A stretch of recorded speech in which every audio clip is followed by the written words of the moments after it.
अकेलेपन की गहराई और उसमें छिपे सुकून को बयां करती ये एक छोटी सी कहानी है। शहर के एक व्यस्त पार्क के कोने में एक पुरानी लकड़ी की बेंच थी। उस बेंच पर हर शाम 70 वर्षीय माधव जी आकर बैठते थे। उनके पास न कोई मोबाइल फोन होता था, न कोई साथी, न ही कोई साथी स्लैश वे बस चुपचाप सामने खेलते बच्चों और टहलते लोगों को देखा करते थे। लोग उन्हें देखते और सोचते, बेचारे कितने अकेले हैं। एक दिन एक छोटी सी लड़की आई जिसका नाम था कोयल। वह माधव जी के पास से जा रही थी तो उनको देखकर अचानक वह वहीं पर रुक गई। उसने बड़े मासूमियत से पूछा, दादाजी, आप यहाँ रोज बैठे रहते हैं, वो भी अकेले। जब भी मैं यहाँ से आती जाती हूँ तो मैं आपको हमेशा अकेले बैठे देखती हूँ। क्या आपको डर नहीं लगता?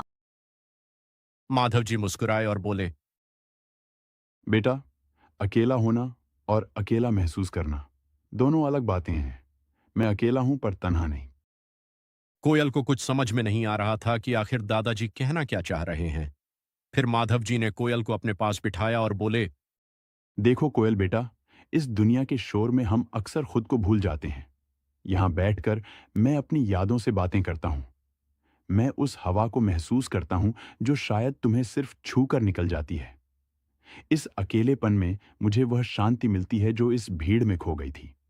उन्होंने अपनी जेब से एक पुरानी डायरी निकाली और बोले, जब इंसान के पास कोई सुनने वाला नहीं होता तो कुदरत उसकी सबसे बड़ी श्रोता बन जाती है।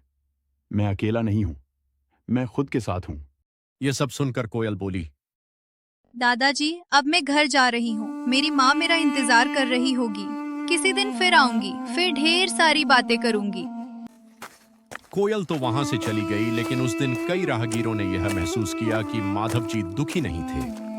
उनका अकेलापन कोई सजा नहीं बल्कि एक साधना थी। उन्होंने दुनिया की भीड़ से नाता तोड़कर खुद से रिश्ता जोड़ लिया था।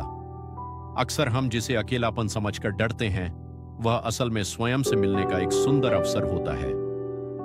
कितनी अजीब है, इस शहर की तन्हाई भी हजारों लोग हैं, मगर कोई अपना नहीं मिलता।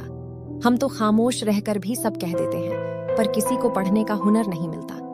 आज की यह हमारी कहानी कैसी रही? कृपया कमेंट करके जरूर बताएं और हमारे परिवार का हिस्सा बने।